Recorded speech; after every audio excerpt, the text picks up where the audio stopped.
This video game took over a massive portion of my life. My first playthrough just finished yesterday, and it was nearly 100 hours. I am now legally obligated to talk about it.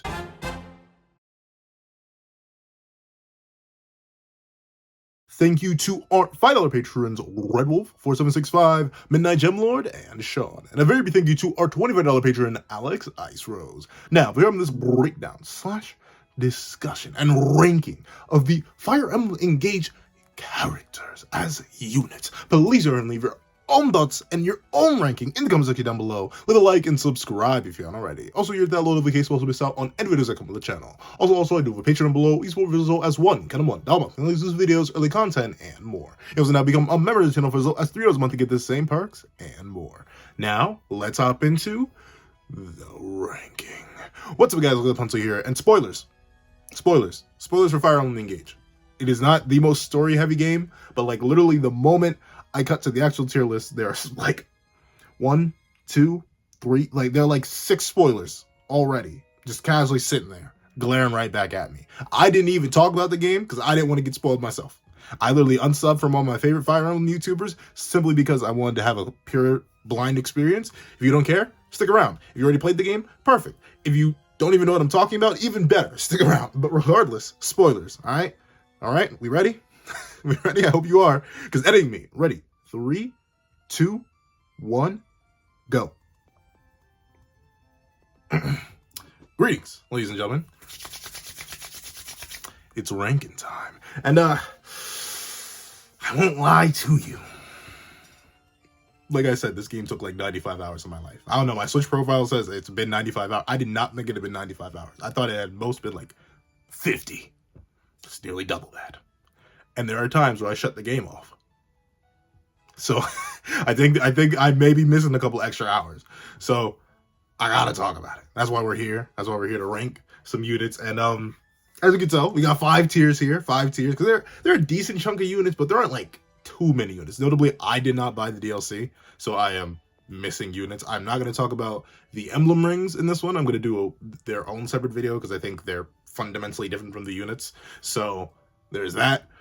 We got a lot to talk about, so let's not waste any more time, but let's hop right into it. So we got tiers. We got top of the line Divine. These next level units. The units that essentially backpacked me throughout the entire game. For reference, I played the game on hard classic because I am a baby who could not handle maddening on classic. And I played literally every previous Fire Emblem game, which is not many. I'm very baby. I'm very baby. I'm not a true proper Fire Emblem fan. Do not take my ranking of these units as any proper thing, anything research. I literally did no research. The only Fire Emblem Engage video I watched was a Fargas video on experience after I had already beaten the game. I wish I'd watched the video before I played the game, but regardless, that's the only Fire Emblem Engage video I've watched. So I have no experience, done no research, nothing. This is purely my flat out, fresh out the box, just beat the game yesterday opinion on the units that I used. Just to put in reference for you, because I did like a hint. I like put Fire Emblem Engage tier list into Google so I could find this template. And I already saw that some of my opinions are going to be extremely screwy just because I'm weird and I went into the game purely blind as essentially a Fire Emblem newbie. I've only played Awakening on normal, Conquest on normal, and 3 Houses on normal. I didn't even play Echoes. Why I decided to leap into hard classic after playing on normal and not only just regular normal, I play on normal, like casual or whatever it is. Like legitimately, I didn't want my units to go. For some reason, I just felt like this was the anniversary game. I had to step it up a notch. I had to play hard classic because Sweet Mother Mercy. Also, I plan to do, I'm not sure how recently I'll do it or how quick I'll do it, but I do want to replay the game already. I had a lot of fun with it, as much as I'm going to be complaining a little bit in this video and future Fire Emblem Engage videos. I do want to play live with y'all on Maddening so we can have fun. And by we, I mean you guys can have fun watching me bawl my eyes out as I try to figure out how to keep my units alive as I play on Maddening Classic. Unless you guys want to spare my life and let me play on Maddening Casual, because then I could be allowed so much more flexibility. But regardless, I've been talking so much. We got Divine, top of the line. They backpacked me through the game. We got great. They're really, really good units, but they weren't like up there. They weren't like seriously backpacking me, but they were really, really good. We have okay, you know, the units that they were there. I kind of just used them because I had the extra deployment spots and there was no reason not to. It kind of cheeks units I was kind of like forced to use because like I literally just had no other options at the time. And then we have who for the units I legit just didn't even touch. Like I may have just robbed them and kept it pushing legitimately with some of these units. So let's not waste any more time. Let's hop right into it. So I feel like we got to start off with the Divine unit. And like, it's a Fire Emblem game with my unit / original character, essentially. Like a character that you control, the main one. It isn't like a Fire Emblem Echoes, and like the old Fire Emblems where you have like a name lord. You don't have any of these, ignoring Byleth. Yeah, we got to talk about the main one. I played male because I'm male. So I'm not sure if I missed out anything. I know it's like an objective thing to play female Byleth in 3 houses because she gets Sylvan and access to flying classes earlier, and flying classes are broken in that game. I know a lot more about 3 houses than I do about Engage. So once again, maybe I'm wrong. Maybe Allier, or I called him Pencil with a Y because of course I did. So Pencil literally insanely, like seriously, unironically, was the most broken character I think I've ever used in any of the Fire Emblem games. And once again, this is my first time playing on Hard Classic. First time ever doing that. I'll admit, I played Conquest on Hard, but I played on Hard Casual for the first like 10 chapters. I ran into that Takumi map and then I just couldn't beat it, so I dropped the difficulty. Your boy's a baby. I'm sorry, I couldn't do it. I simply could not do it, so I gave up. But with Allier, there was never a point in the game where I felt like I couldn't do it because he was so broken. So there are a couple things. Some of these units are going to suffer from emblem fatigue, aka they were only good because of the emblem ring that they had. And I realized that the hard way. Allier was good with or without an emblem. Sure, benefited a lot from it, and the main emblem that they start with, Marth, really contributed to what Allier became for me, which was essentially a dodge tank. By the end of the game, the final boss had 0 hit on me if I was attacking. 0. Enemies were not touching me. Not at all. They simply weren't. And I'd used Corrin to get my man pair up. He became a map soloer. For reference, you know what the hardest maps in the game for me were when I was playing through Engage, especially in the early game to the mid game? The skirmishes. You know, the stuff you're supposed to grind with? Those whooped me. Took my lunch money. Beat me down like I owed them lunch money. Like, legitimately, it was some of the most embarrassing and atrocious experiences that I've ever had. Those were supposed to help me. I was supposed to be grinding to get levels through them. They were grinding me for levels. I could not do it. They were absolutely abusing me. Want to know what happened by, like, chapter 15, 16-ish? He was nearly out there soloing maps. Like, I could legit just, by the end game, I could just put him in maps. Like, straight up when I wanted to grind all the emblems to max. So that, once again, I didn't do any research on this game. I did not watch a single trailer. I did nothing. I went into this game as blindly as possible. The only thing I knew about the game was that there were emblems in it, something about a dragon, and there was day 1 DLC. All 3 of those things I had no direct opinion on. I just picked up the game from my local gaming place immediately the day it dropped and started playing. So I had no idea about nothing. But even with all that, became unbelievably snapped and broken. Part of that was because of Marth. I think Marth gave me a Void 10 early on in the early game before the big, we're gonna rob you, which really revealed a lot about certain characters to me. But that's the thing. Martha did good. Perceptive was really, really good. The base, like, he just had really decent strength and then really high speed, so he was kind of just naturally dodgy already. By the end game, the moment I realized, like, for a majority of the early game, I was kind of just playing him as broken main character. Like, Robin was my best unit in Awakening, no duh. Corrin was my best unit in Conquest. Byleth was arguably not my best unit. In my Silver Snow playthrough, Byleth was my best unit, but in every other unit, it was the exclusive lord. Like, every other route, Edelgard was the best, Raging Storm GG's, literally one-turning maps, warp. Like, it was as simple as that. Dimitri was stupid busted, like, even more than Byleth, was legit one-shotting enemies with, like, 30% crit purely by accident by late game. Claude was also just dumb. exclusive Wyvern class in a game where Wyverns were unironically the best thing in the entire meta. Like straight up, everything was built for Wyverns in that game, so Claude was naturally the best unit. But Allier just blew it out of the water. Like, legitimately, I'm this close. There's one other character that belongs up in Divine.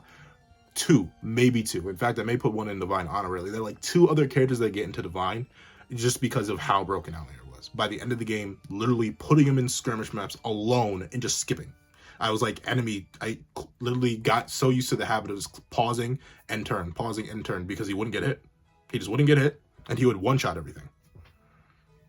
He was broken. Sure, I definitely did get a little bit biased towards him. Like, I upgraded all of his weapons first. I did all that. Obviously, he had supports with the most people in the game, so whenever he was adjacent to somebody, he got an extra boost. And naturally, he became an emblem by the end of the game and just got, like, the most... I wouldn't say the most broken. I'll talk about the most broken emblem later in its own thing, in its own video when I rank the emblems. Once again, only vanilla. I don't have the DLC.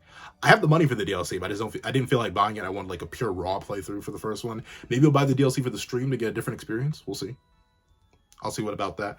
But regardless, Allier just too bonkers. Like, legitimately too bonkers. A dodge tank that was basically one-shotting everything. Anything it didn't one-shot, it had to be like boss tier enemies or armor knights. But even then, I put Armor Slayer on that bad boy and done. Worms, literally the best weapon in the entire game, wasn't Liberation.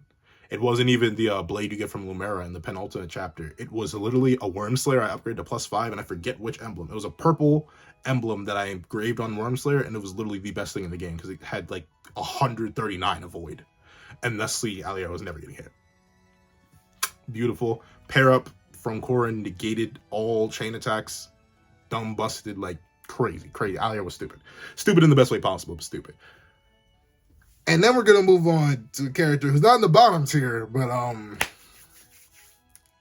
was kind of cheats. Okay, now here's the thing about Xander. Xander is the Jagan unit of this game. Like, obviously, start off in a promoted class, or it seemed like a promoted class. I'm not sure if Paladin actually is, because once again, I didn't use him that much. Because one of the things that got me with Xander, he carried me a lot through the early game. He was kind of... And by early game, I really think like the first 3 or so chapters was when he really was carrying me. Super bulky, super good, and like just tanking and stuff like that.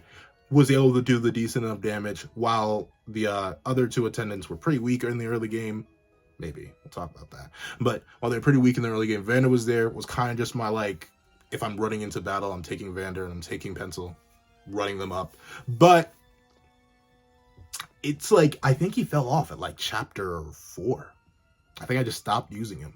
One thing was because he got like no experience from battles. Like, he was straight up getting like nigh on 1 or 2 or sometimes literally just 0 experience.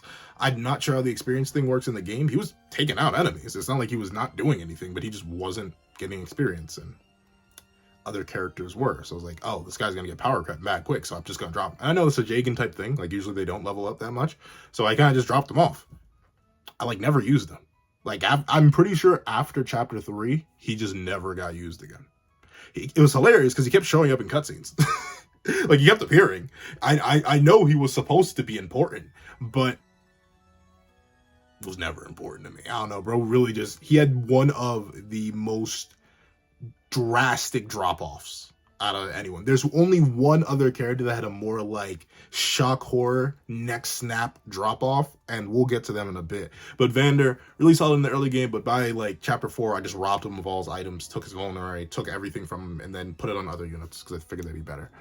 Speaking of another unit that was like kind of booty cheeks, but was introduced very early on, bullshit. But unlike Vander, you know what? No, because here's the thing. I tried to use Boucheron. I really did. Like, I gave myself every means, and I gave him every chance possible. Like, legitimately, I played him in every story map. One, because by the time he's introduced, he had, like, barely any units anyway. So I kind of had to use him, for one. 2, I gave him all the best equipment. Once again, the main person who contributed to the robbing of Vander was Boucheron. I gave him everything. Every character and all the supports were hyping up his gains. I thought bro was going to be decent.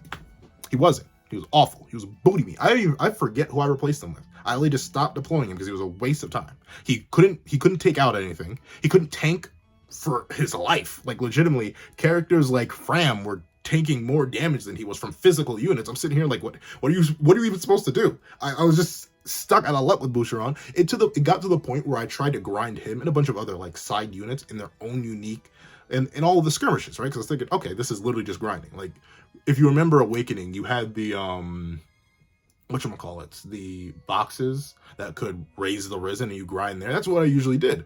But we have skirmishes and engage. So I tried to put him in skirmishes. I even gave him Marth. Like, this is pre the Great Emblem drop. It wasn't very, it must have been like 5 chapters in at most. I'm trying to grind him up with a couple other units and he's just booty me, even when engaged. And like, engaged sent characters from different dimensions from like fodder to through the roof. So I'm sitting out here looking at Boucheron like, it's not me, it's you, buddy. So I had to drop him. Like, legitimately, he just had to get dropped. There was no ill intent. There was no malice on my end. It was just like, he literally was just a bad unit. So he kind of just got dropped off. Boucheron, booty cheeks. I think to fill out that real bottom tier, I got to go to a straight who. And to be honest, the most memorable who in the entire game to me. Well, see, here's the thing. It's so memorable because okay, so let me put him in there. Let me put him. Where is he? Where is he? I know he's here. I think he's here. Is he not here? Where is Brody? Where is Brody? Is Brody not here? He may not even be on this list. I should have checked for that. He's the old guy. What's her name even on? Saphir isn't on this list either. Huh. Well, to be fair, the 2 old characters, the old sage whose wife is not with us anymore, he would be a who if he was here, because I literally tried to use him in battle in the map he was introduced. He had Thoron, missed and got one shot, had to waste a time crystal on him. Immediately just benched him, took him out of the rest of that battle, robbed him of all of his stuff. If he had an elixir and a Thoron, took that away, threw him in the bench. She just wasn't good.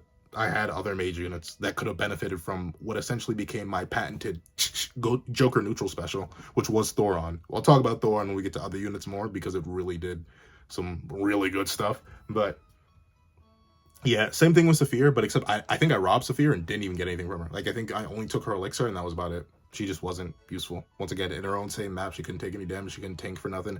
I think it's just rough. Like, that's why I'm afraid to play maddening. Like, if these units who are getting introduced in the late game, which is what I presume are 4 replacement units in case you lost certain units earlier on, they're kind of booty me. Or at least they didn't make a strong first impression, so they kind of became poo. I never used them. Literally, in the epilogue thing where it tells you where all the characters went, some of them literally said 0 battles, 0 victories, because I never even used them in a single battle because I didn't see the reason to. Another person who kind of met that fate, unfortunately, and who? Like, all I know is Rosa Cook. Bonet? I think that's his name. He's very Who-esque.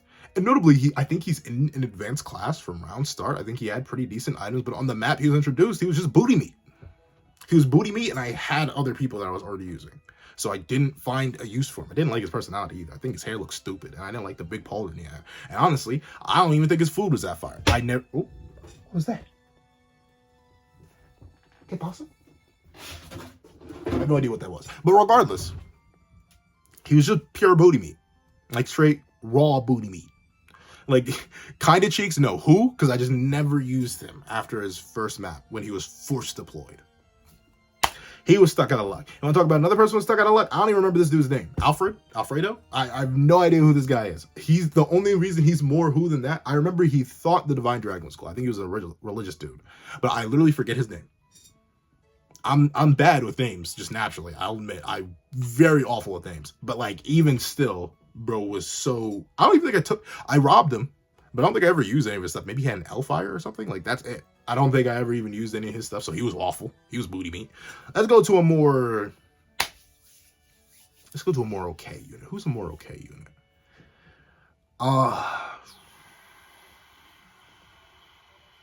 You know what? I'll do this. Tamara was okay. I definitely had high hopes for her. She had one of the she had a standout introduction scene, mainly because I really liked her personality along with her main trio of retainers. Unlike another Solm Royal that we'll talk about, or we have talked about. These are Fogatos to retainers, and they are who's and personified. Tamara just never ended up doing it for me. Like, she was decent. Once again, she was decent enough. She was in literally every map from the moment she was introduced, but she wasn't like a unit I would go to like confirm or anything like that. She essentially just became a reposition bot. Like, I never even actually used her that often.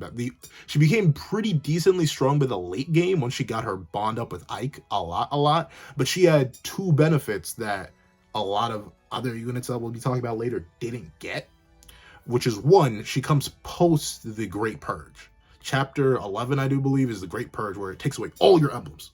It just says, no, you don't get emblems anymore. You get 2 new emblems. But I'm not going to put emblems on randos. I'm going to put emblems on people I think that could actually use them. And you get specifically Lucina and Lynn, the double L's, L and L. And we'll talk about them in their own video, but to say the least, they were not going on Tamara. She only had Ike. And thusly, she didn't necessarily bring... And the thing is, she comes with Ike, so she avoided that entire catastrophe. And, like, it was fine. It was fine. It was okay. But, like, I don't know. It was never bonkers. I don't even think Ike was the best on her. Ike was the best on, like, other characters who were tankier than her. So, Tamara was kind of in a rough spot. I kept Ike on her. I gave her every single opportunity to be half decent. Never was. I mean, no, she was decent enough. She did the damage. She was good enough. But even her exclusive class was kind of booty cheeks. All she could use was lances. Like, there was nothing exceptional about her. Her strength stat wasn't exceptional. Nothing was really exceptional. She was a decent pseudo tank by the end of the game. She was okay. I think half of that was just my sheer determination. Like, I just didn't want to let her go because I thought she had a really good introduction scene. That was it. Really rough for her. But since we're kind of looking a little bit bottom heavy on this list, let's see if we can go to a great unit, a great quality unit.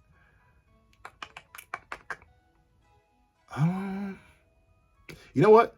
And you know, this one disappoints me, right? Because I didn't want to like Rosado. I don't know why. Something in my heart of hearts just did, because I didn't like their entire trio, like Goldmary, Rosado, and Hortensia. I didn't like it. I'm sorry. Like, I found all their... Well, no. Rosado's voice is fine. Goldmary's voice is fine. I just didn't like Hortensia's voice. No offense to the voice actress. She does a fantastic job emoting through the character, through that voice, but I just didn't like it. So their main lord had a bad impression on me. The only thing that got him, I think Rosado's him. The only thing that got Rosado is instead of Rosado. By Spanish rules, it's a him. So the only thing that got Rosado so high up was the fact that they came, once again, around start with an emblem, and Rosado plus Erica was so broken. Like, legitimately, from the map they were introduced on, they were useful, and they were useful for the rest of the game. And I'm not talking, like, useful, like, they're all right, in the same way that Tamara was. Rosado never became a darn near reposition block. Like, that never just was used to do... No, I was using Rosado to attack. Like, especially once they got further and further, and who knows, maybe this is just me conflating Rosado with Emblem Erica. Maybe I'm merging the two too heavily. Maybe Erica and Ephraim were really carrying them. But since that's all I did, because I was a lazy baby boy who didn't like to experiment, I was so used to doing into certain strategies, Rosado, once again, avoids the purge, so I never have a moment where they didn't have their emblem, and with their emblem, they were cracked. A flying unit with great attack, or at least from my playthrough, had great strength, so was doing great on attacking, was essentially nigh on immortal, because the Eclipse Brace Plus and, like, Eclipse Brace Base was healing them through their attacks. They got a sword that was effective on Corrupted. They got the Wing Sword, which was good against other flying units. So I could send Rosado off to a corner of the map and just let them do, like, Sky Patrol or something. They literally got more use out of flying units or against flying units than my own archers. We'll talk about that in a bit. But that's the thing. They were just really great at what they did. To the point where in the final boss, that stupid, crazy final boss, the only time I lost the unit, because that thing took like 3 hours of my life away, and I couldn't restart the whole thing, because I had played poorly, I didn't prepare enough. We'll talk about that in a bit. We'll talk about the one unit that got lost there. I literally sent them off to do Sky Patrol, because Sombron kept summoning those stupid flying units, those stupid Griffins, and those stupid Wyvern Riders, and they just kept showing up and showing up and showing up. I said, forget it, Rosado, leave your group. I forget who they were even grouped with. I think they were grouped with, like, Vale and them. Once again, massive spoiler, but like group with Vale in them. I literally said, forget it, separate from them, and go get them. Since they were all corrupted units, I literally just equipped the sword, let them keep healing up. They kept getting to low health, but they would keep one-shotting the units whenever they came up, and then bada bing, bada boom, they were essentially immortal, and just kept... The whole left side of the map was handled by Rosado alone. For that reason, I'm this close to putting them in Divine. The only reason that they aren't going in Divine is because of their lack of longevity. Once again, they come after the Purge. meaning that, in my opinion, the hardest part of the game, which is the early game, hard, at least based on my opinion, the early game of Engage is harder than the late game of Engage because you have so many less options, so many less resources. So they're great for the half of the game that they're in. I forget which chapter they join. I think by the time they join, you only have 13 chapters left in the game. So they join halfway through, and I may be overrating them because of the emblem.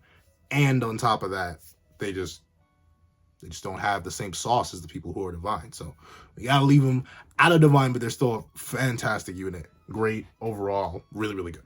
Let's see. Do we have another okay unit? Another okay. You know what? We'll do Zelkov real quick. I won't put him above Tamara because I'd used them for like such a short fraction.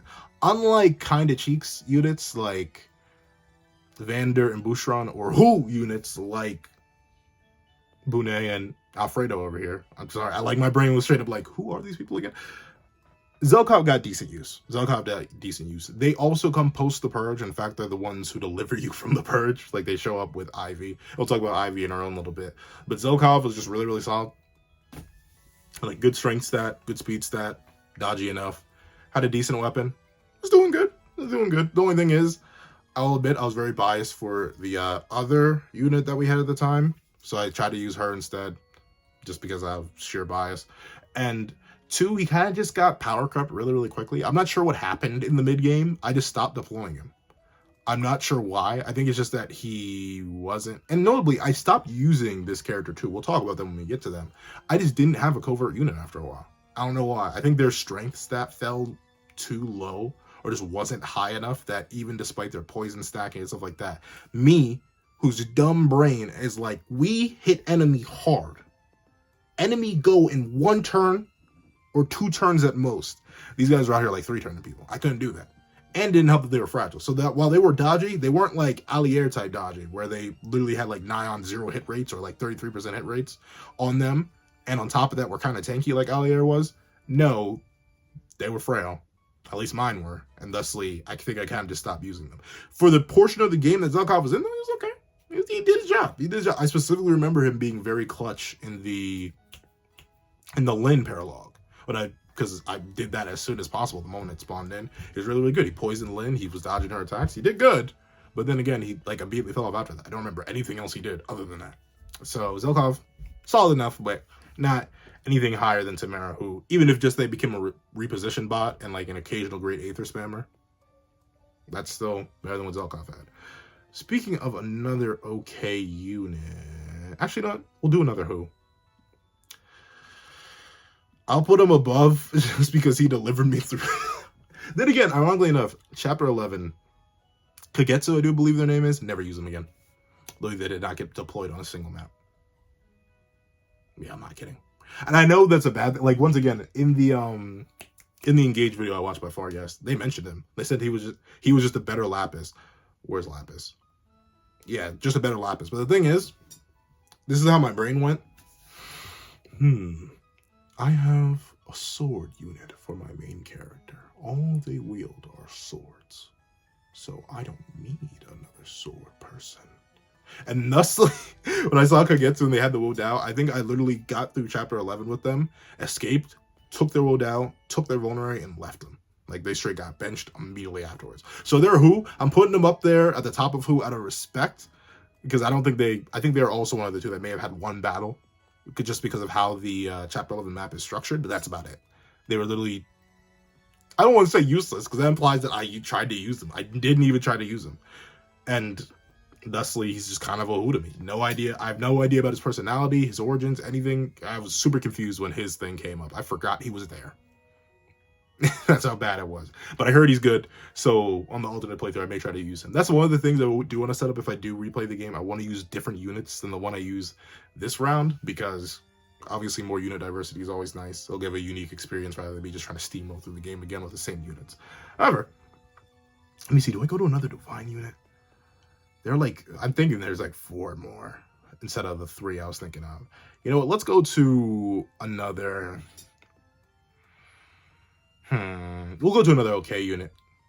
We'll put Alchris here, but we'll put him above Zelkov. So Alchris was the natural replacement for Eddie. We'll talk about her in a little bit. Just another archer. I like archers because, you know, they take care of flying units really, really well. And Alchers did good. I think he was in the game for like a solid 4-chapter stretch. Like, since he essentially was just better ETA, higher base stats, better equipment, all the stuff like that. I was like, I'm not going to use her anymore. There were some maps where I doubled them because there were a lot of Pegasus units on those maps. But even still, he didn't do anything too crazy. Once I got Fogado, he kind of just naturally got benched. I didn't feel like grinding him. I had Fogado, who was a mounted bow knight unit. Like, well, what am I really gonna do? I don't know if he may be good, he may be cracked. I just never got that far with him. So he's okay. He was in the middle. He was useful in a similar way to Zelkov. In the short time in the game he actually was there, he was useful. So maybe I should kick Vander up to okay. But I don't know. He just left a very bad taste in my mouth. And I think, then again, Zelkov only had like 2 chapters of use in a paralog. Okay, for the early Jagan resources, I'll put Vander up at the bottom of okay. Maybe he'll shift up a little bit more if I think about it more, because he was really solid in the early game. But first 3 chapters, I'm not sure. We're talking about Algris. So Algris, he was, once again, all right. Archer unit, there were a lot of Pegasi in the game. He was good. Got replaced by the other Royal. I feel like that one to be like that sometimes. Speaking of getting replaced by another Royal. Yeah, so, who dis?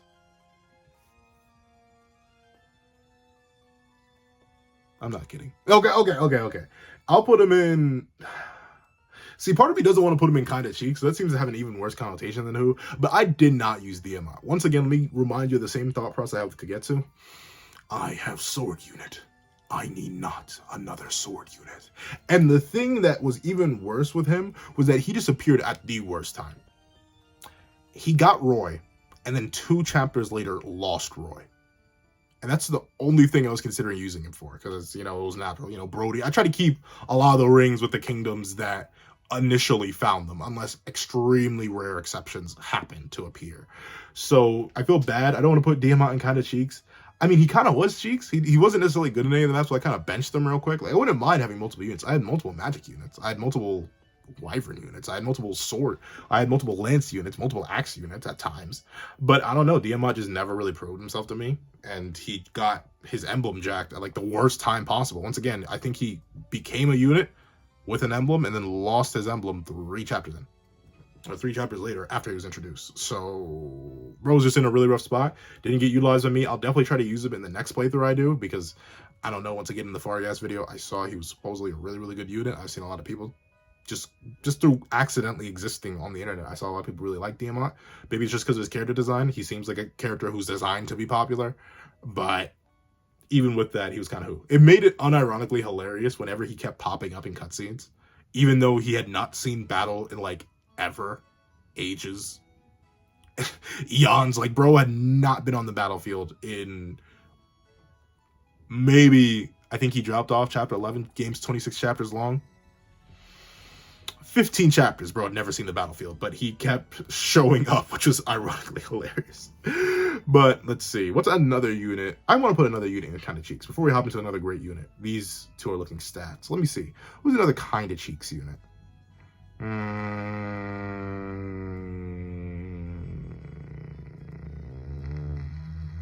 Yeah, John isn't on this list either.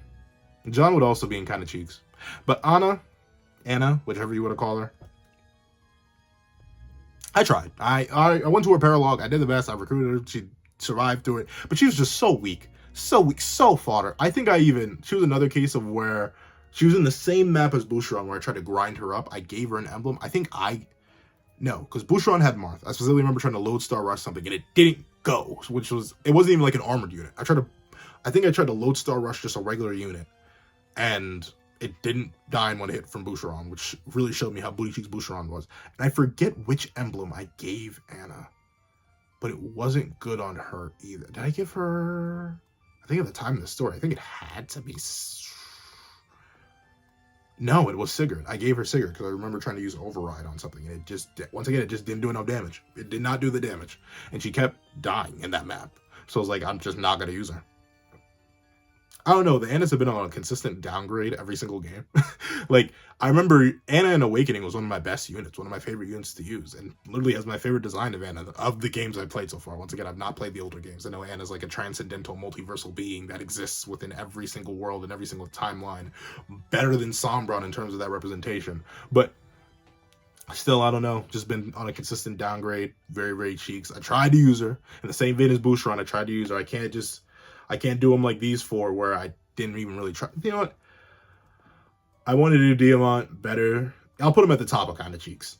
But I tried to use him too. He was in that same map. He was doing all right. But once again, he got hit with the Emblem Purge at the worst time possible. So I can't really do it with Diamant. Anna was just booty cheeks. John was the same thing. I specifically remember grinding John up in the Anna paralog, but he still was just so weak, so useless. I think he's meant to be a good unit. He's one of the 2 paralog units you get in the entire base game. I'm not sure if the DLC gives you any extra paralog units, but I remember Jean's paralog literally telling me, hey, make sure you do the paralogs, you'll get an extra unit. And after like him and Anna's paralog, which I think take place in like the first 7 chapters of the game, you do not get a single other paralog unit. I don't know why. That just blew me away. It's not like you get many parallel units in 3 houses either. But for some reason, the way it told me and advertised, I was like, oh, we're going to get some extra parallel units. And never did. But yeah, John would probably be around here too. Probably above Boucheron, though. He did some decent healing. Let's see. Speaking of... Let's not just yet. Who do we do now? Panette also gets a who? I would put her at the top of who, though, because she was actually useful in her opening map, which is more than I can say for these 3, who kind of just were all booty me. I mean, I'll put him above Bunette, because he did some decent healing in that map, too. But Panette kind of just got like, left behind. I heard she's the Boucheron replacement, which kind of makes me mad that she's in who and not Boucheron. But she came in as a Berserker. She was already in advanced class. She had solid stats and everything, but once again, she just didn't necessarily fit in the roster. Like, at the time where she came into the narrative, all my units were all still alive at that point. I'd already been training them, and I just didn't see the use of having her. I think I even deployed her in some story maps because I had the space for her, but she just never did anything memorable. Like, I can remember moments from Boucheron, I can remember moments from Anna. To be fair, they're both failures, but I can remember them. I can remember moments from Diamant. I remember moments not from these 3. And I just can't remember anything from Panette, like, other than robbing her. Like, I robbed every single unit that came into the game after a certain point, so... I don't know. If they weren't being used, they were usually getting robbed, and she just got robbed.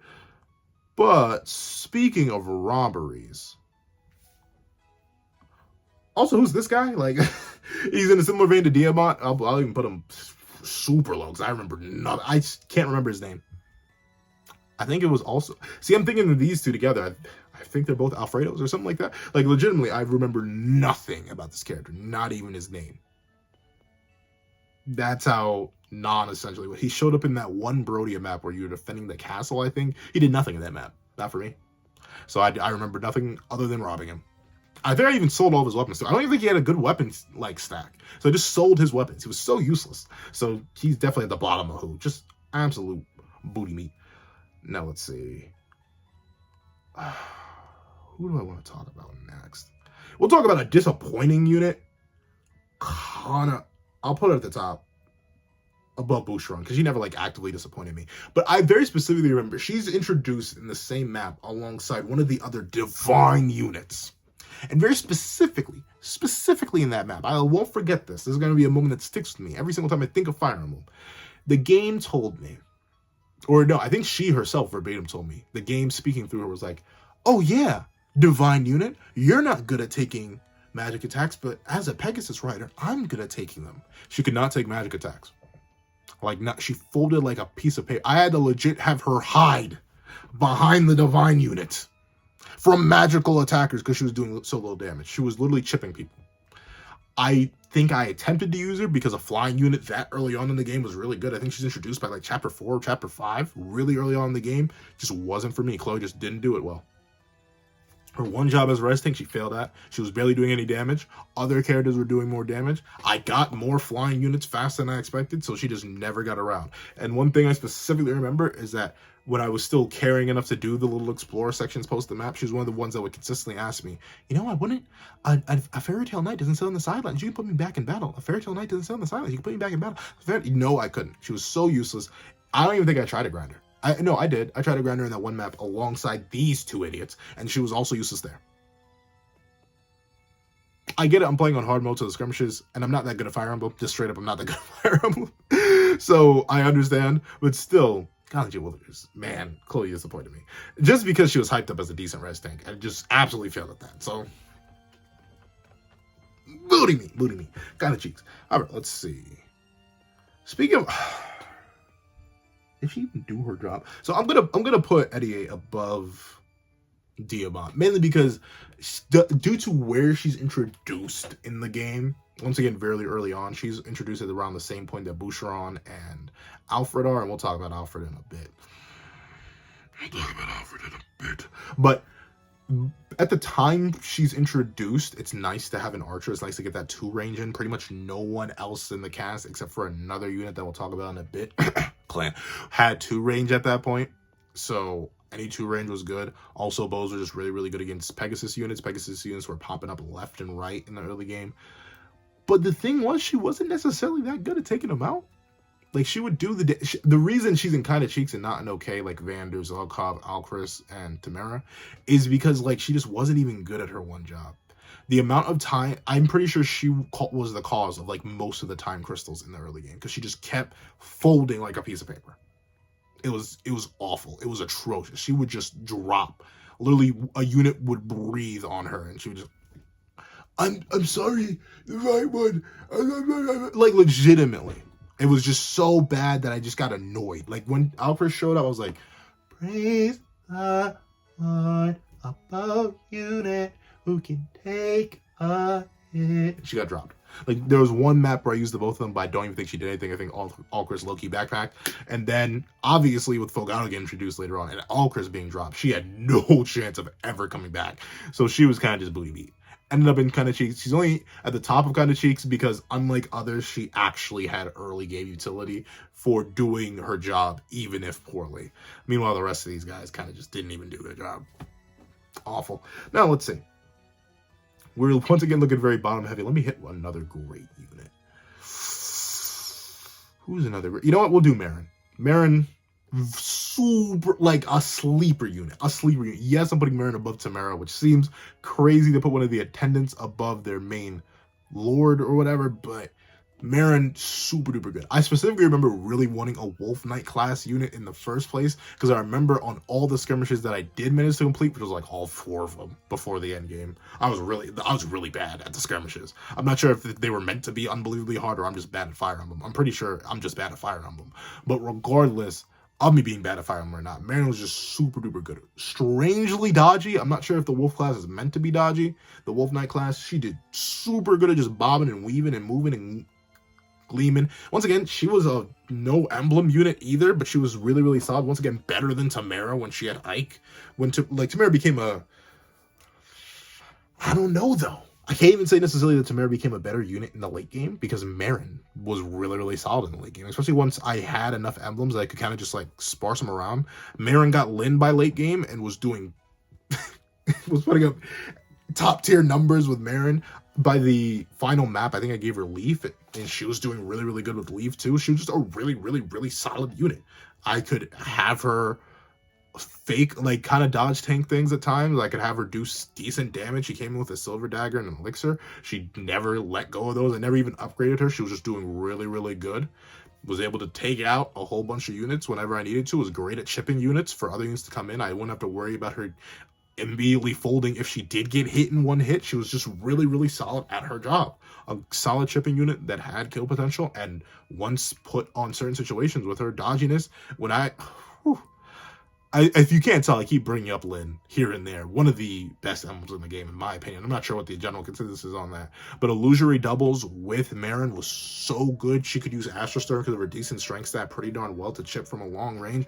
Overall, a really, really, really great unit. Like, the only reason Rosado is higher is because Rosado had that flying perk, meaning she could go, or he could go just as far as Marin, if not farther, and could do things like Sky Patrol, which was just really, really good. And also the healing, because they were locked in with an emblem a lot more than Marin was. They just got a lot more perks of the emblem versus Marin, who was like no emblem for a solid 5 chapters, had an emblem like around the late game, and then in the final chapter was kind of just like, oh, I have a leaf. I don't have him on anybody. Here, you have him. And then bada bing, bada boom, that was Marin. Overall, still a really, really solid unit. Really great chipper. Really great offensive potential. Really good dodging. Almost, like, literally, probably the most dodgy unit in the game next to these two. Strangely enough, he was extremely dodgy. Rosado was strangely dodgy. But I think that's literally because I put dodge plus 30 on it. So, like, that was, like, inorganically dodgy. But Marin was just naturally dodgy. I didn't put any avoid skills on her or anything like that. She was just really, really good. I like it a lot. Let's see. To balance it out, let's see if we can get 3 up here. What's another great unit? What's another great unit?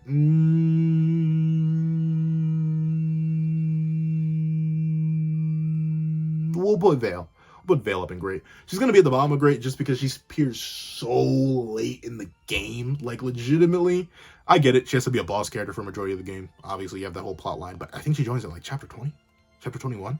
There are only 5 chapters in the game at that point. She traumatized me more as a boss than she did as, like, an actual proper character. She was that, like, I know it's a common thing in video games that, like, here's the character when they are your enemy. They are crazy, next level, out of field, one-shotting all your units. Here's them as a character.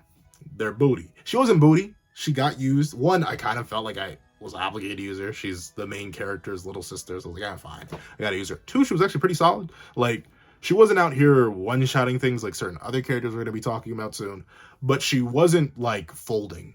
Well, that's the thing. The only issue I had with her is that she did fold just a little bit too much like paper, but she didn't fold badly enough that I was like, I gotta bench her.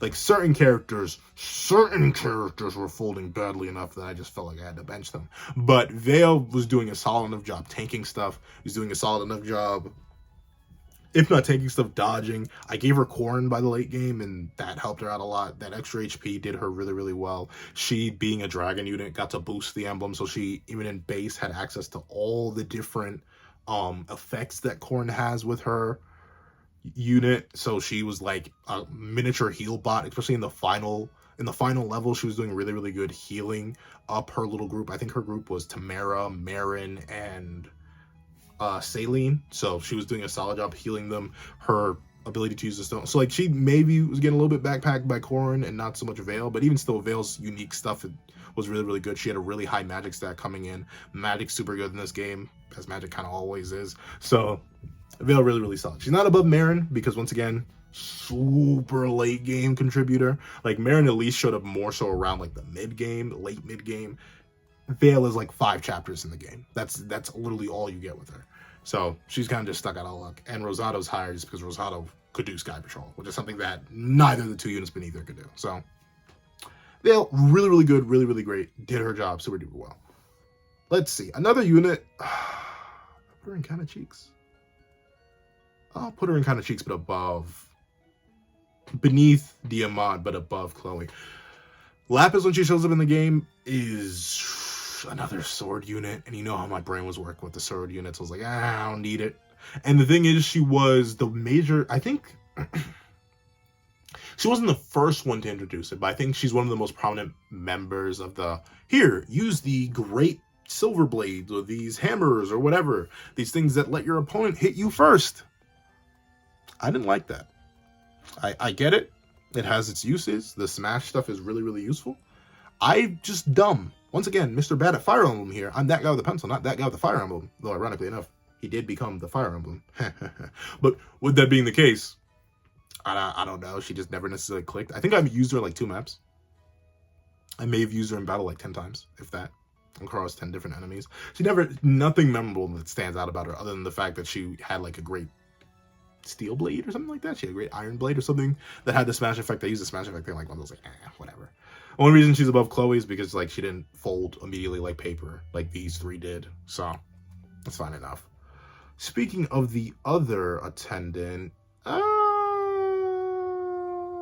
than Diamond, lower than Diamond, higher than Diamond, lower than Diamond, higher than Diamond, lower than Diamond.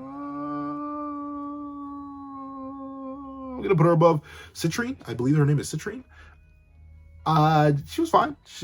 Magic is once again super good in this game, but she wasn't so good that I would like wanted to actively use her. I specifically remember she saved me in one of the skirmishes that I was grinding in, and she was fine in the map she was introduced in because she had decent magic, and I think I may have deployed her one more time after that. She's not a victim of the purge like Diamant is. She was never an Emblem Ring user. It's just that her magic and her tools would have been used better on other characters, so they got put on other characters. So she kind of just got left behind. Unlike Eddie, I can't necessarily put her above that just because she didn't have that like early game utility against Pegasus users. She was just like a decent magic unit. I'm pretty sure she was supposed to replace a certain character that ended up becoming broken for me, so she just never got to because that character never went anywhere. All right, let's see. Let's fill out the who a little bit more. Who? You know, no, we'll put her above because I have one memory of her working with another divine unit, so we'll put her in the same way that yeah, I'll put her right beneath Panette because Jade, I think her name is. I think it's Jade. Let's go with Jade. Yeah, Jade. She was solid enough. She did the darn thing enough, I suppose. Like in the one map she got used in, she helped Louis do something against like a fort. That's it. That's the only reason she's up there. She didn't do anything else. I never deployed her again. I was half decent. I was playing hard classic, and sure, I had to time crystal a whole lot because I'm dumb bubblegum. And occasionally, the game just hits you with reinforcements out of nowhere, and my units were in the back, and they just got done in. So I had to time crystal sometimes for that too. But most of the time was my fault. So she was kind of just stuck out of luck. I had all my units alive. She was not going to replace the unit I assumed she was meant to replace because that unit kind of just became a deity. So she was stuck out of luck. Let's see. Who's another okay unit? Another okay unit. I hate to do this to my boy, but we will put him... He was there for longer. He Now, for what may not be obvious reasons, I am definitely biased towards the Somme Royals. I think they were pretty much the best ones. Maybe, yeah. Unlike Three Houses, where the Royals were some of my favorite characters, I will wholeheartedly admit the Royals in this game were kind of alright at best. So thusly, personality-wise, there wasn't much competition. Like Diamant, boring. Alchrist, annoying. Saline, strange. I'm not like, I can't even quantify that character-wise, but strange. Alfred, on the border of okay and or annoying. And then Ivy's goated. And I despise Hortensia. I think that's all four. Because then that just leaves the Psalmic ones. And the Psalmic ones are fine. Like, Fogado is just a Claude 2.0, but with less intrigue.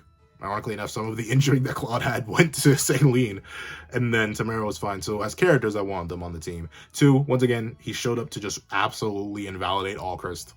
I think literally on the map where Fogado shows up, because he showed up in the previous cutscene, I knew I was going to use him instead, so I think I benched Alchrist right there because of that. So Fogado kind of just was solid.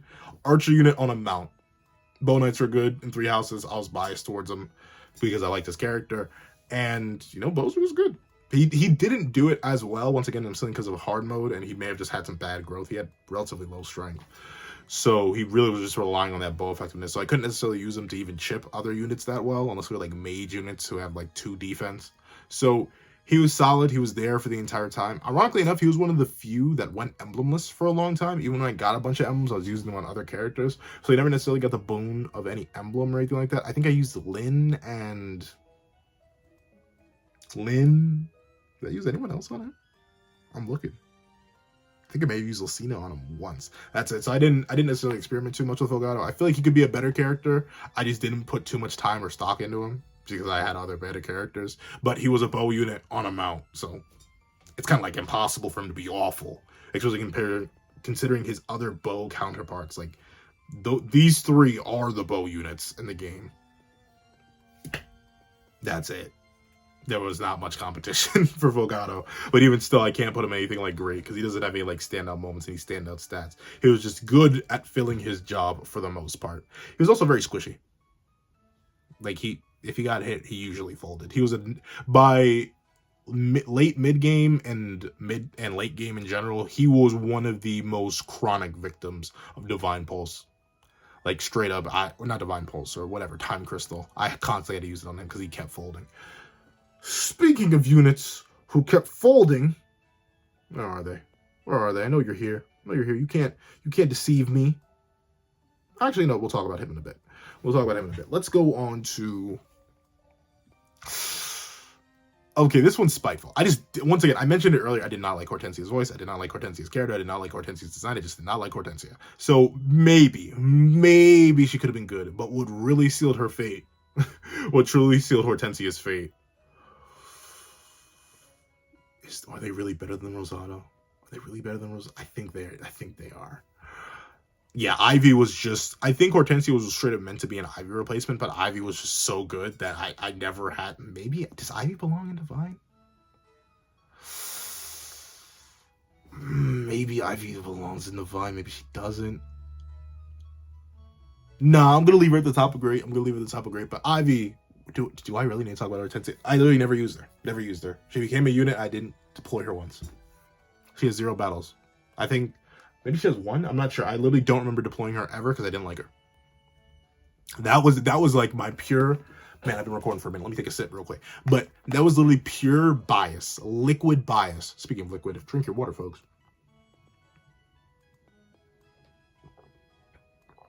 I think I'll do some more. But regardless, that was my pure biases coming forth. She may be the best unit in the game. Unironically, would never have known in my first playthrough, at least, because I really did not like her. So she left out. But Ivy was really, really good. Came the savior of the run.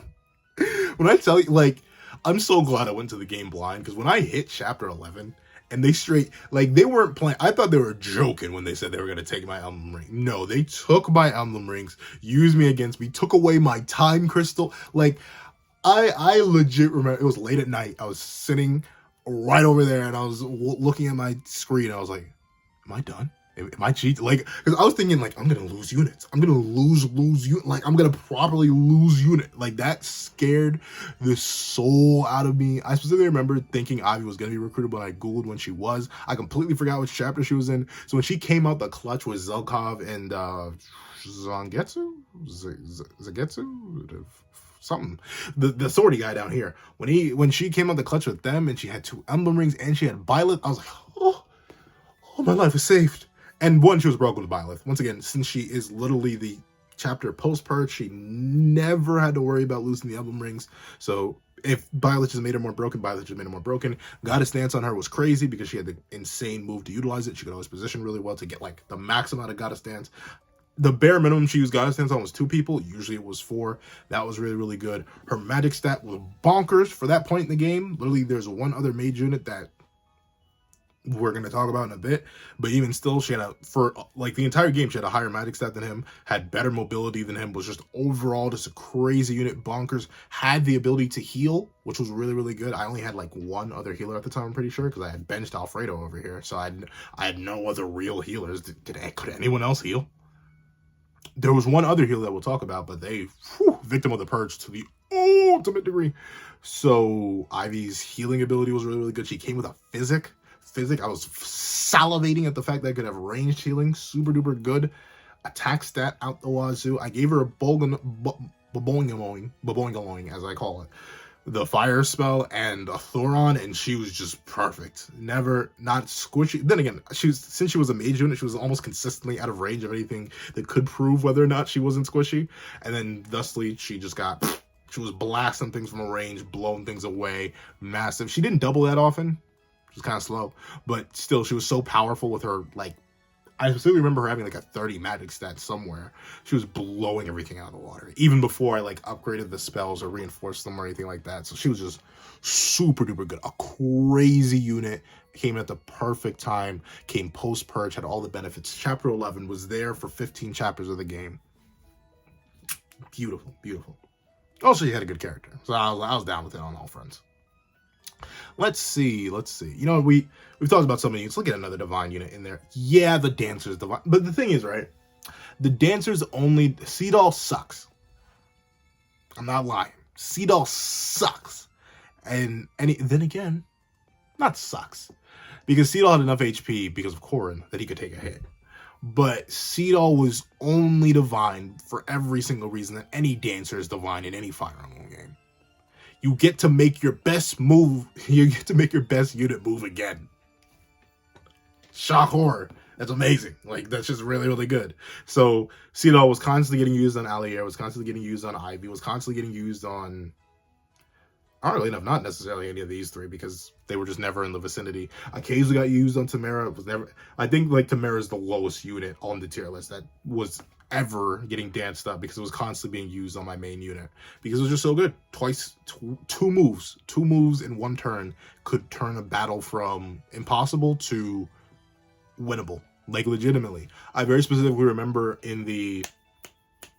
Not in the Sigurd map. In the Leaf map, where you have that long U and you have that big ocean in the middle that blocks you off, that forces you to go down the bridge. If it wasn't for Seedall and his dancing ability and Corrin being equipped to Allier at the time, where I could use Vein of Ice over and over again and kept stalling units and baiting them. We'll talk about that paralog more in depth when I rank the paralogs and their difficulty.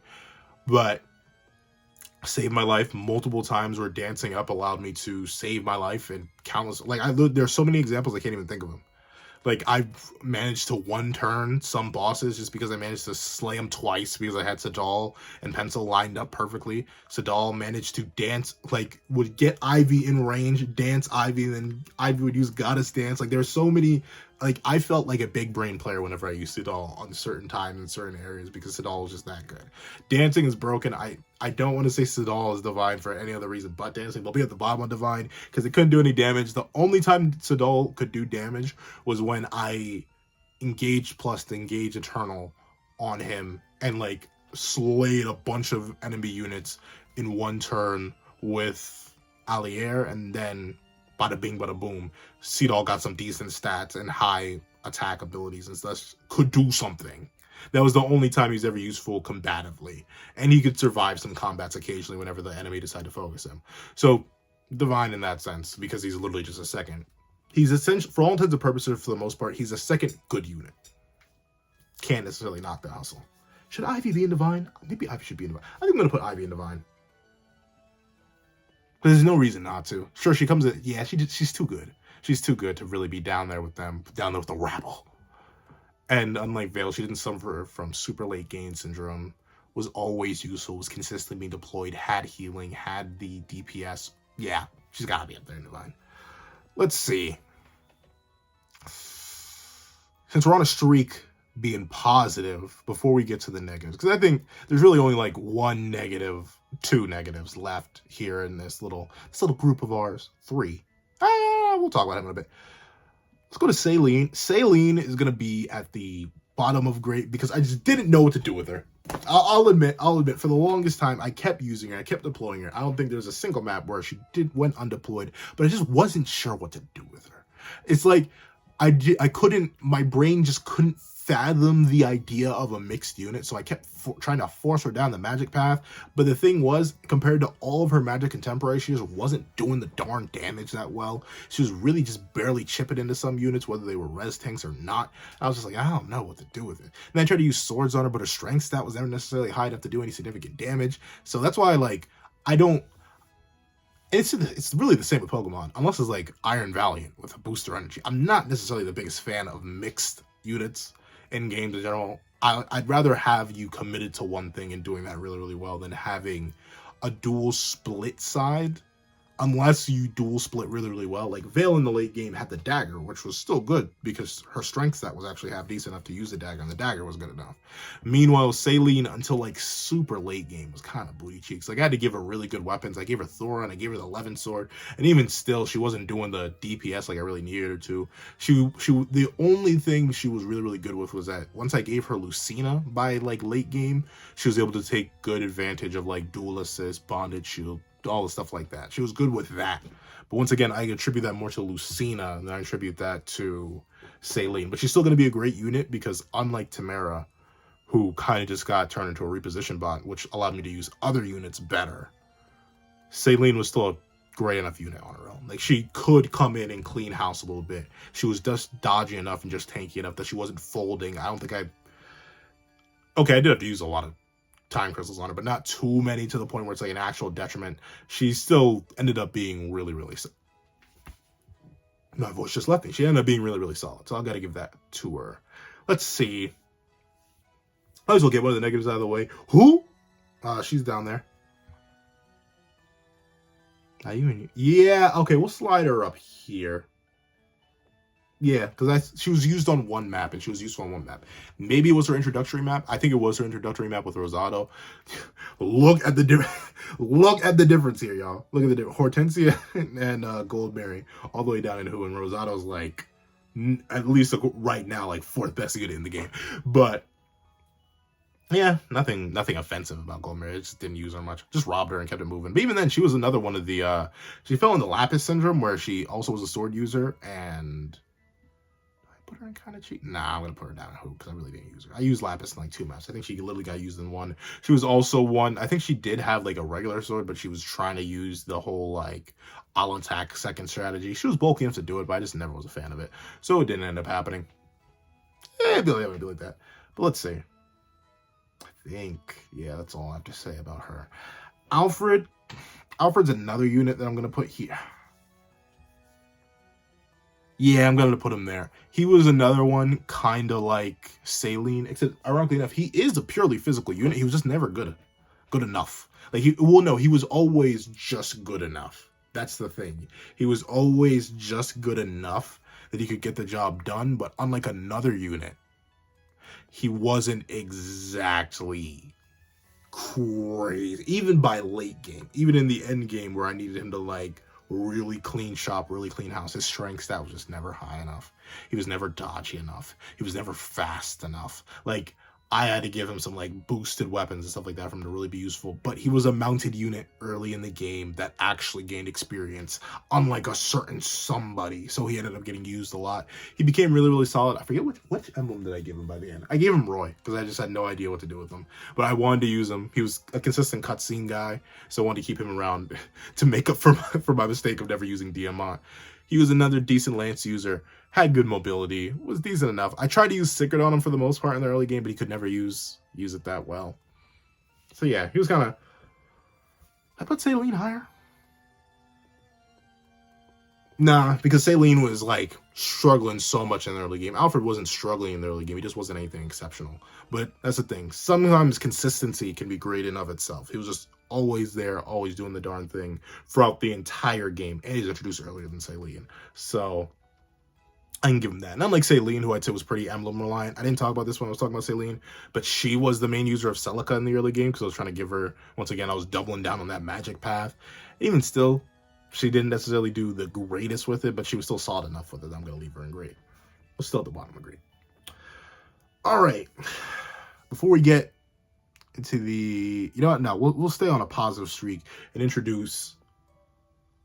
Do I want to introduce the second best character in the game? Nah, we'll leave it. We'll leave it there. We won't get introduced the second best, but we will introduce the Clutch Goddess, the only character,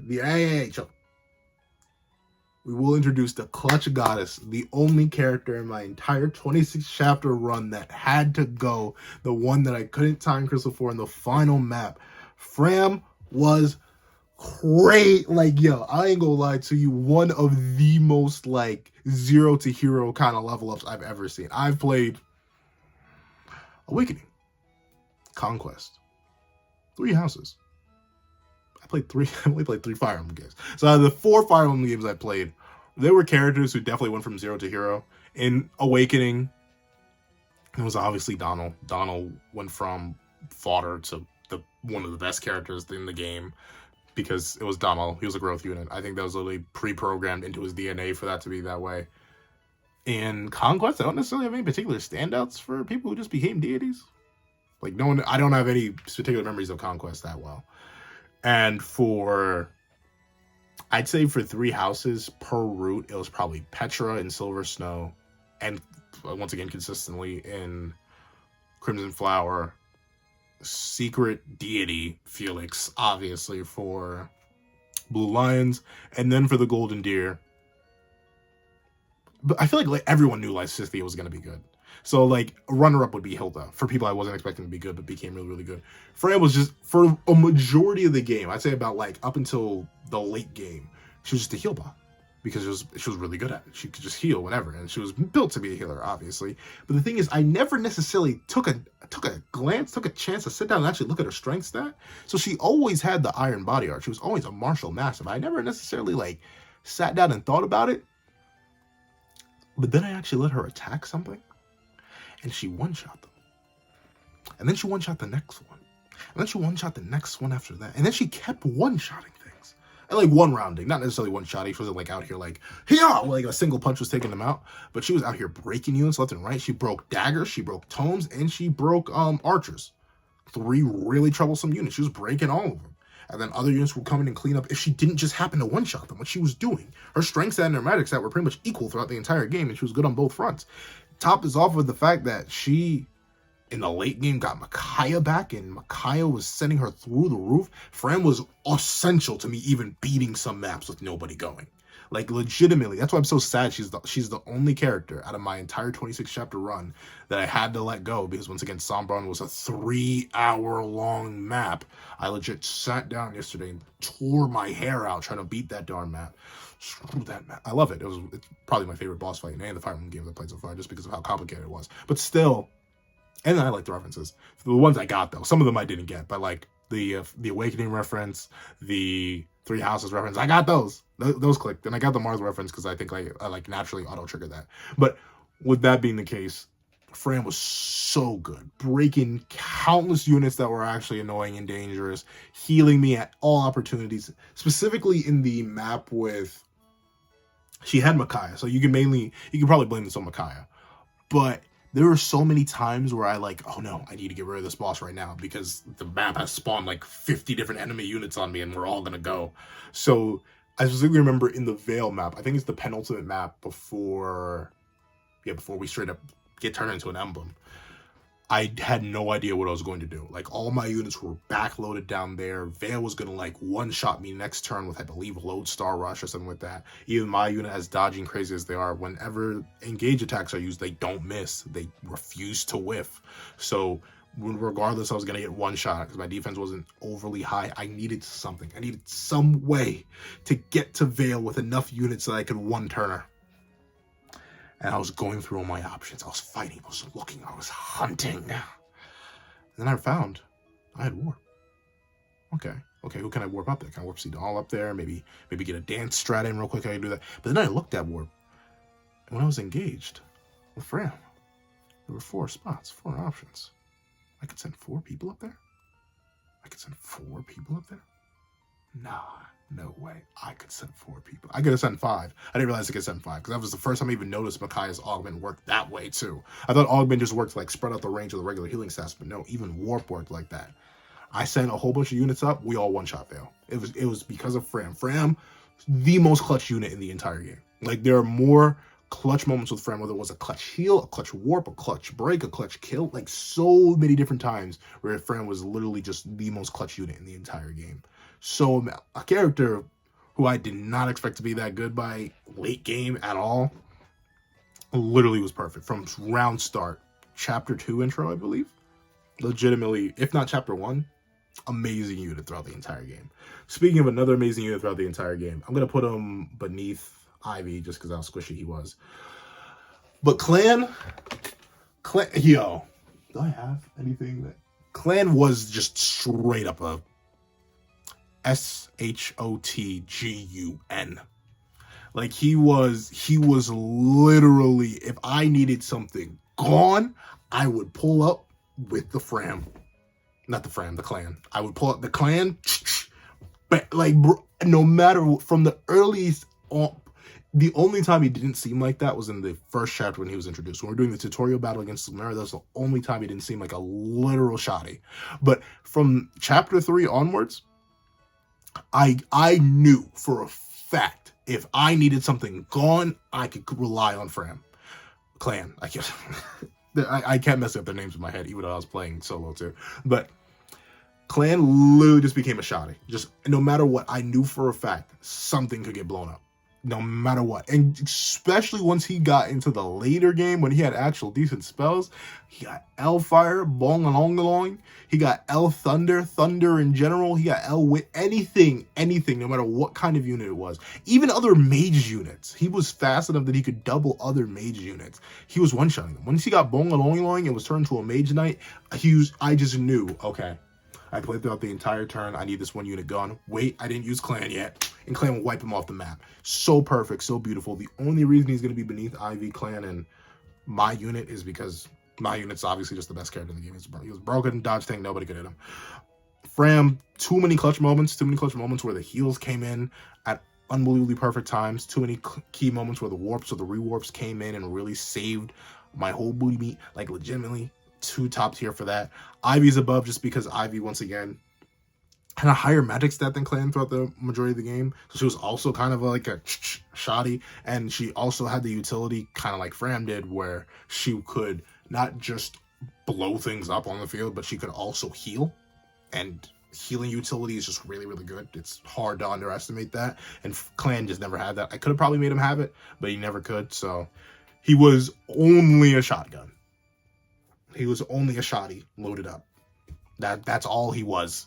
And while that was really good, it's literally better than all these other units who, at one point or another, Rosado wouldn't one-shot something. At one point or another, Marin wouldn't one-shot something. At one point or another, Vale wouldn't one-shot something. At one point or another, Alfred wouldn't one-shot something. At one point or another, Saline would not one-shot something. But I always could rely on Fran to pull up with the shoddy and just get to spray airing out the whole area. I could rely on Fran for that 100%. Now, allow me to talk about the biggest victim of the Purge.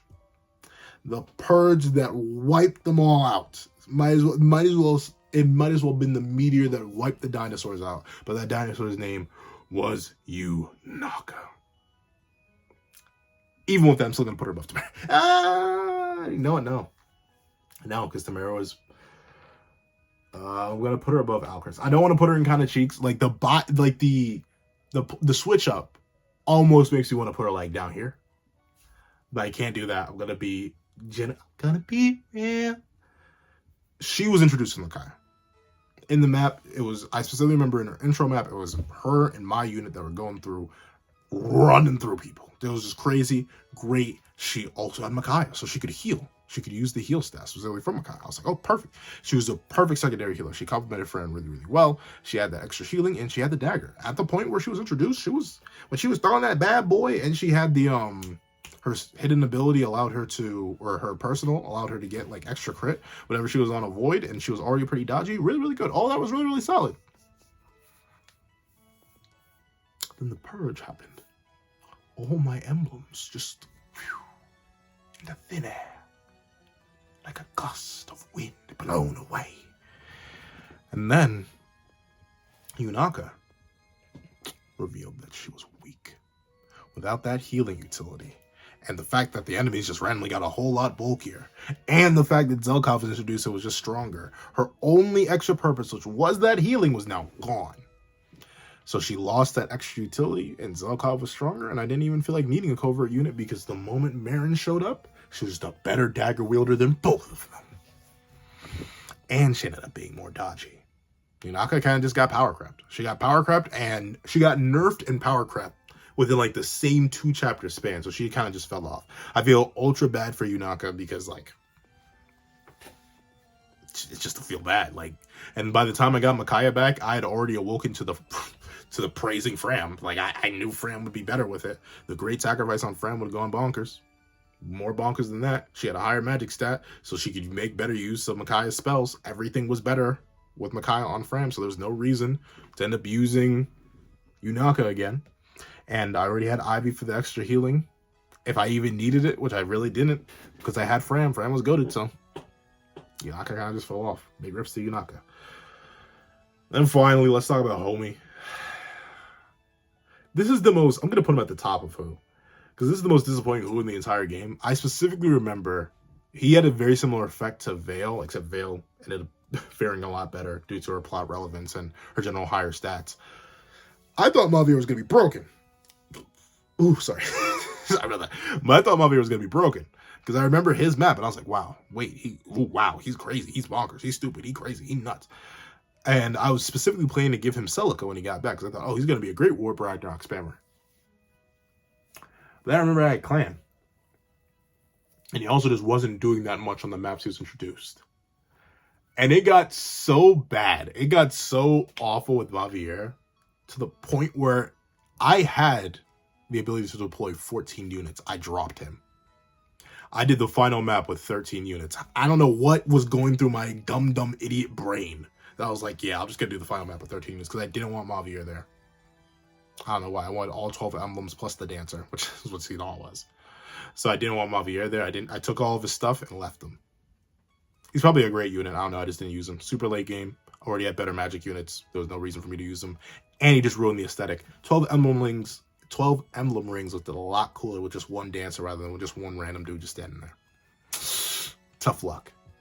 But as you can see, I touched on nearly every single character. All that's left is the emblems. But the emblems don't count. They'll be getting their own video on how good they are. These three are only boss characters, so you can never use them.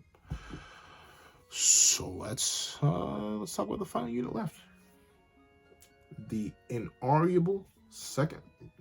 Well, I ain't going that crazy. But the inarguable second best unit in the entire game, even greater than the Divine Savior in Fram and the Flying Goddess in Ivy, Louis, was ligoted. Bro was so peak at all the perfect times and opportunities. Louis was for me an OG. From chapter 3, I see. He's better than Celine. He's better than Alfred. He's better than every single, like, legitimately. If I had to be real with you, hold on. Let me even be real with y'all. Let me even be real with y'all for a bit. Hold on. Divine? Nah. Truly divine? We'll put Majestic down here. Put these two up there. They were that good. Like, sweet mother. I don't know who coded Louis. I don't know who coded that boy. But whoever coded him, they need a rate. Golly gee willikers. And here's the thing. Here's why. Bro was a tank that could deal damage back. I repeat, bro was a tank who could deal damage back. That's all I needed. That's all I need. From the moment I'm playing classic hard. All my units are folding like paper. It's chapter 3 or 4. He gets introduced and he's taking 1 damage. 2, 3. He may be taking like 7 damage from a mage if a mage gets that close. He had like 30 HP off rip. He was beefy. He was eating hits, breakfast, lunch, and dinner. I was blown away. I was kind of bamboozled. I was like, whoa, bro was a bit bonkers. What was going on here? And he never fell off. There never fell off. He was so good all throughout I never had to worry about him. Even in the chapter known as the Great Purge. It's not really the Great Purge, but chapter 11, where I lost all my emblems and my units, and I lost Time Crystal, and I thought my units could actually die. I never had to worry about Louis because he was that bulky. And when we got Sigurd back in the second half of the game, dog. To be fair, I specifically remember it was in, once again, the Leaf map, which has one of the most vivid memories of mine. But in the Leaf map, he had this beautiful override line set up. It was so good. It was like it was like 11 units he went through, but he immediately died to like some mages that were also waiting for him. But still, Louis was super good. The only time he ever struggled was when there were mages, because by the late game the mages were like shooting him for like half his health. But even then, by the time of like real late game, like last 4 or 5 chapters, he was even tanking them. He was even eating them up just fine. There were never enough mages to actually take him out. So he was unbelievably useful. These two are truly divine because they are the only 2 units that I could send in the skirmishes alone. Like, legitimately, there was one map, it's specifically the Purge map again, where it was all covered in darkness and I couldn't beat it. I couldn't beat it with my regular cast. But you know what I did? I took everyone else out of the roster. I put Louis and my unit there. They sold the whole thing. The whole thing. He overrode through like 5 units because he had Sigurd equipped on him. Came right on back. We doubled up. Beautiful. Beautiful. An amazing character. Unbelievably bulky. Strong enough to do everything. I never even upgraded his weapons. The only upgraded weapon he got was Armor Slayer +5. Because I literally just didn't want it on my unit anymore because he wasn't dodgy enough with it.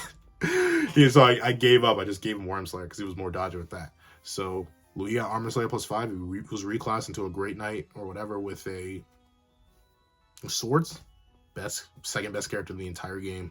And yep, an entire tier above Fram despite her crazy healing and her being in the narrative earlier on. Better than Ivy despite being a royal and having like a crazy mixed build of healer and DPS. Better than Clan, who could literally just one-shot any unit in the game if I really needed him to. Better than Seadoll, who would literally just be a secondary unit twice. He was probably the biggest like receiver of secondary uses from Seadoll anyway. Better than Rosado because he was there for longer and just crazy bulky. Same thing, he's just better than everybody beneath him. And now that I look at it, this tier list ended up being kind of nice, kind of smooth. Let me see. I'll double check the order real quick. I'm pretty sure the order is kind of already set up. Yep, number 1 best unit in the game. Makes absolute sense. Undeniable, just too crazy, too broken. Number 2, yep. 3, 4, 5, 6, 7, 8, 9, 10. Yeah. Reposition bot. Yep, everything's in order too. This is my tier list of Fire Emblem Awakening.